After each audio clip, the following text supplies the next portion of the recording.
The Ebola outbreak has now spread to a sixth country in West Africa, with one case now reported in Mali.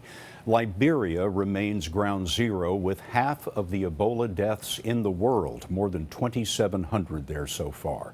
The dead are highly contagious, so the government has made cremation mandatory. This is the glow of bodies burning each night outside the capital, Monrovia. Deborah Patta followed a burial team as it combed the countryside. Life was hard enough in Kakata before Ebola. Now it has one of the highest infection rates in the country. It's feared this woman's brother died from Ebola, but she's not being allowed anywhere near the body. The villagers too say their farewells from a distance. How was it like today? Government worker George Warrior-One briefs the burial team he's brought to the village to help remove the body. People touch the body while crying. They cook, they eat and sleep together for 1-2 weeks before burial. And now we are saying don't allow the body to be there for 24 hours. The new rules don't go over well. Sometimes villagers hide bodies or bury them in secret to avoid the government. Even now, this dead man's widow emphatically denies her husband died of the virus, despite the fact that Ebola claimed the lives of both his mother and sister. After a long walk into the bush, the burial team begins suiting up, following strict new guidelines. Frida Forkpa was studying to be a nurse before the outbreak, but she jumped at a chance of a job. She makes $15 a day.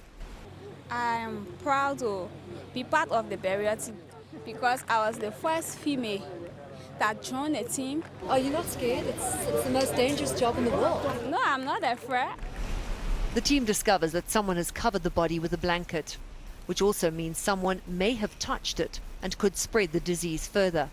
But nobody will own up. The body is unceremoniously packed away in a double-layered protective bag. The team sprays chlorine everywhere. Then they move back toward the village, stopping several times along the way. The body is just too heavy. Devastated villagers are only given a glimpse of the shrouded body, then a ruthlessly efficient burial. Take time, take time, take time. Every piece of contaminated clothing thrown in with the corpse. But inside that chlorinated body bag lies a man who was loved. Felicifer Chepus, who delivered coal for the villagers' stoves, was just 22 years old. Cremation remains the safest way to manage the bodies of Ebola victims, but as you just saw, it's been met with strong resistance. For villagers, it goes against ancient burial traditions, which involve touching and washing the dead.